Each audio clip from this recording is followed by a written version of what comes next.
आजच्या व्हिडिओमध्ये ह्या ज्या बिया दाखवलेल्या आहेत ना, ह्या सर्व महिलांकडं असायलाच हवेत आणि ह्या भाजून घ्यायच्या आहेत आणि व्यवस्थित अशा एखाद्या काचेच्या भरणीमध्ये भरून ठेवल्या तर महिनाभरासाठी काही त्याला होत नाही. तर 3-3 चमच्याचं प्रमाण मी या सर्व बिया घेतलेल्या आहेत. मगज बी, त्यानंतर सूर्यफुलाच्या बिया आणि जवस घेतलेले आहेत, बडीशेप आणि तीळ घेतलेले आहेत आणि त्यामध्ये 2 ते 3 चमचे ओवा सुद्धा घेतलेला आहे. हे सर्व व्यवस्थित भाजून घ्यायचं आणि एखाद्या काचेच्या भरणीमध्ये थंड झाल्यानंतर भरून ठेवायचं. तर हे महिलांच्या ज्या समस्या असतात पाळी संबंधी किंवा केस गळते असेल तर ह्यासाठी ह्याचा खूप छान असा फायदा होतो. तर नक्की तुम्ही ह्या बिया आहेत त्या भाजून ठेवा आणि जेवणानंतर 1-1 चमचा खायला सुरुवात करा.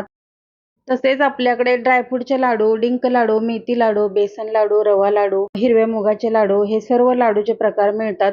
तर तुम्हाला लाडू मागवायचे असतील तर स्क्रीनवरती नंबर दिलेला आहे. तुम्ही नक्की ऑर्डर करू शकता. धन्यवाद.